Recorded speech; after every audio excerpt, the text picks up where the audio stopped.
Me. Born down in a death man's town. The first kick I took was when I hit the ground. Ended up like a dog that's been beat too much till you spend half your life just covering up now.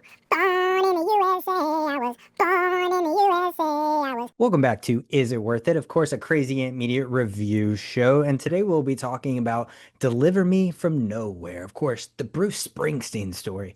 I am your host for this particular episode, J. Logan Austin. Thank you so much for joining me today. I'm super excited to talk about this film because biopics are all the rage right now, right? Or at least that's what Hollywood thinks. So let's dive into that trailer. It's a hard thing. Realizing people aren't who you want them to be. It feels different coming home. There's a real emptiness. I think Bruce is afraid of what's coming, and he feels guilty leaving behind the world he knows. It's like I'm always running away from something. Like the past is breathing down my neck. I don't have to tell you. We got to hit it out of the park with the next record. Bruce Springsteen. It's on a rocket ship. We don't want to miss that window. The label, once you have your first top 10, they're just thinking about momentum. I'm trying to find something real. These new songs, they're different, but they're the only thing making sense to me right now. The only thing I can still believe in. Then we'll get it. Whatever it takes. Well, they blew up the chicken man in Philly last night. Now they blew up his house too. This is a highly unorthodox career move. But that's the point. He's channeling something deeply personal. But in this office, my office, we believe in Bruce Springsteen. Everything dies, honey, that's a fact. Maybe everything that dies someday. Songwriting's a funny thing. Put your makeup on, put your hair. And it's about searching for something. Something that's gonna give your life a little bit of meaning. This is where you're meant to go.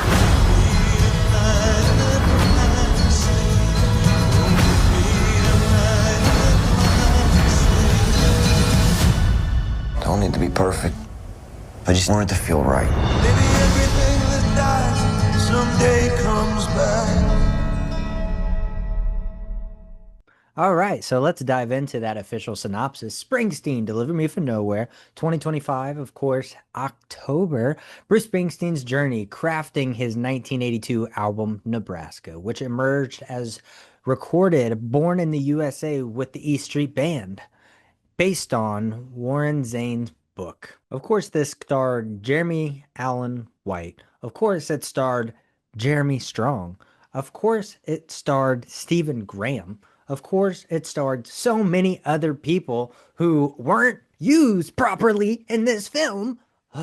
Anyway, let's get into it. I'm trying to do these reviews or these episodes a little bit different with midlights, lowlights, and highlights of each particular project. So let's start off with the midlight, and that's what I'm referring to. Not using freaking amazing actors the way that I feel like they should be intended. For example, you have Paul Walter Hauser. What? Paul Walter Hauser, who is like a crazy talented actor who has just been in so many freaking things recently, and the way his dynamic range is used in other projects was not used in this film. So I feel like you missed the boat on that one. You also missed the boat on Stephen Graham, who played Bruce Springsteen's dad, who was battling depression and his own mental illness throughout this entire thing. But the man literally had maybe like half a page worth of dialogue through the entire 2-hour movie, which is crazy to me. You also have Odessa Young, who I feel like they just screwed over altogether, and probably so based on her character's real life interaction with the real life Bruce Springsteen. They completely shelved her, put her to the side, and I felt so bad for her character in particular, but so bad for her in particular because she was such a great character. She was such a great story and plot point that brought it all together, and I felt like what they did there, they didn't show enough of. Like, They really made you fall in love with that love story, spoiler alert. But then, of course, it was kind of just thrown away. No one really cared. It was like, what's going on here? What's going on? But we needed more of each of these characters in their particular storylines to, I feel like, have us be attached more to Bruce as a human being, because Jeremy Allen White did amazing as the character, but the whole time, even though he is battling his depression, he isn't really a likable character, in my opinion. And that's a big thing. Everybody loves the boss. Everybody loves Bruce Springsteen. As a person who isn't necessarily a Bruce Springsteen fan, I like songs. Don't get me wrong. Don't come at me. I like Bruce Springsteen songs. I'm just not like the biggest Bruce Springsteen fan. For people like me, this film was eh, I couldn't figure out a reason to like or root for Bruce Springsteen until like halfway through the second act, which I feel like is a problem and is a mid-light. Now the lowlights of the film. This film was for Gen X, all the people who are in their 50s, 60s, and 70s now, because you did not even market to a younger audience, bro. What do we talk about every single week on ItCaf podcast? There is a key demographic for these films and for these projects, and the studios didn't even care for that. If you're going to complain about the box office numbers and what it did and the critical acclaim, like, you didn't get the younger audience, like, and that was a big problem. So that is definitely a low light. And then I gotta be honest about it, man. I gotta freaking be honest about it. The first 45 minutes, the first 45 minutes are kind of boring. The first whole act of the film is boring. It's poorly paced. There's barely any dialogue throughout the entire thing. So I felt like, ugh. Like, I was really worried sitting there in the theater with my wife. I was like, what's going to happen? Like, am I really not going to like this film because I'm going to fall asleep? And, I got to say, my eyes were getting a little heavy. I'm just saying, my eyes were getting a little heavy. But no, you fall in love with the character, you fall in love with the story, but it takes you a while. It's definitely a slow burn, and the rewatchability is not there. I'm just saying, like, there's no reason why I would want to rewatch this film. All right, okay. I'm sorry if it seemed like I was bagging on this thing from the very beginning, but I had to get that all off my chest.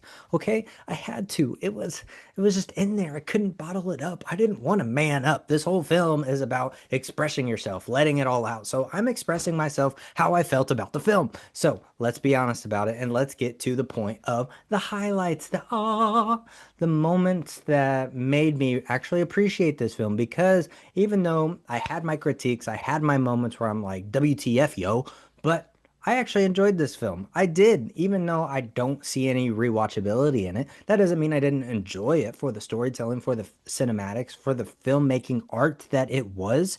The message, the overall message, especially for me right now, I'm in a transitional period in my life where I'm really finding myself. I'm really honing in my mental health. I'm feeling confident in myself. I'm, starting this different new opportunity in a career field, and I'm creating my own films and doing all of these different things. So the message is, don't be afraid. Face your fear, keep moving forward. There's always going to be transitional points in your life, and you're going to have to bob and weave to try to navigate that anxiety and that depression, and don't let it get you down.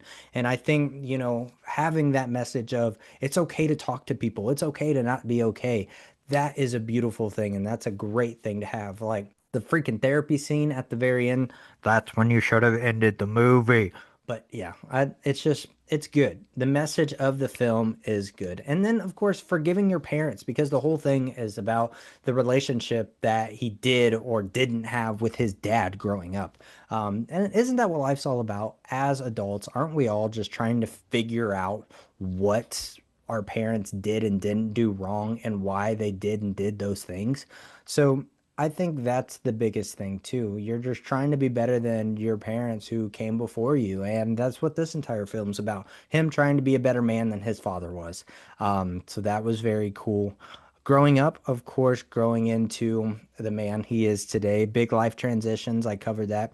And then finding yourself as an adult, because like every year that you continue to go through this journey we call life, you become more comfortable in your own skin. And I think that's what this film represents, becoming more comfortable in your own skin. And it's a beautiful message. I teared up. I did not cry. I did tear up like one or two times. But overall, I enjoyed the film. Like, no rewatch value. I don't want to put it back on, but it's one of those that it has a good message. It's fairly well acted. Loved all the cast members, loved the music. That was great. But really, for all of you fans who love like analog recording digital software or or analog equipment, that is like a huge highlight of this film. All of the process of trying to convert what he got on that cassette tape to vinyl and master it. That was such a cool process that I felt like not everybody is talking about. So if you love analog recording equipment, this film is for you. It's so cool to see what process went through of trying to get that sound, trying to get that echo, and trying to get that heart and that feeling projected out onto the actual record. So that was a beautiful thing. If you love the process of music making, this film is definitely for you. So I really enjoyed that. So everybody's been wondering, what is my letterbox review? What's going to be? What's it going to be? I have to be honest, I give it a 3 out of 5. The 3 out of 5 is always where I have that fork in the road where I'm like, I liked a lot about it, but then there's a pretty decent amount of stuff I'm nitpicking about it. So that's where we're at. 3 out of 5 could go either which way. And I understand why, the cinematic filmmakers, cinematic podcasts, the filmmaker movie podcasts are bagging on it so hard because I don't think it's an Oscar worthy film. I don't think Jeremy Allen White's performance is an Oscar worthy performance. I don't. But I do think the biggest highlight of the entire film was Jeremy Strong. Jeremy Strong, oh my gosh, that is an Oscar-worthy performance. This is as soft as I've ever seen this man play a character, because he's always playing assholes. Like his last few characters that I've seen him in, that Donald Trump movie, The Apprentice, and then of course Succession, this is completely different from those two roles. So it was a really sigh of relief to see him play this character, and like, I'm really excited for The Social Network 2 now because he is such a great actor. And I think what he's going to do with the Mark Zuckerberg character is going to be phenomenal. But yeah, he deserves a nomination. I don't know about an award. I don't know about the win, but he deserves a nomination. Nothing else does. In my opinion, that's just me. But yeah, 3 out of 5, Deliver Me From Nowhere. Bruce Springsteen, Deliver Me From Nowhere. So check it out, man. I definitely think it's good. It's good. It's worth a watch at least one time. Is it worth it? Yes, it's worth it. Is it worth a nomination? We're going to have to put a pin in that one. But anyway, guys, everybody have a great rest of your day. Happy hump day. Release this on Wednesday. It's a great day to be alive, that's for sure. Remember, we were born to run, continue moving forward, and continue fighting for your dream and saying something you want to say. As always, you can follow us at Crazy Ant Media, ItCaf Podcast on social media. You can follow myself at J. Logan Austin on social media for all the fun anecdotes that we have here at Crazy Ant Media. And just remember to have fun, man. Love yourself, love the people around you, and yeah, stay crazy, my friends.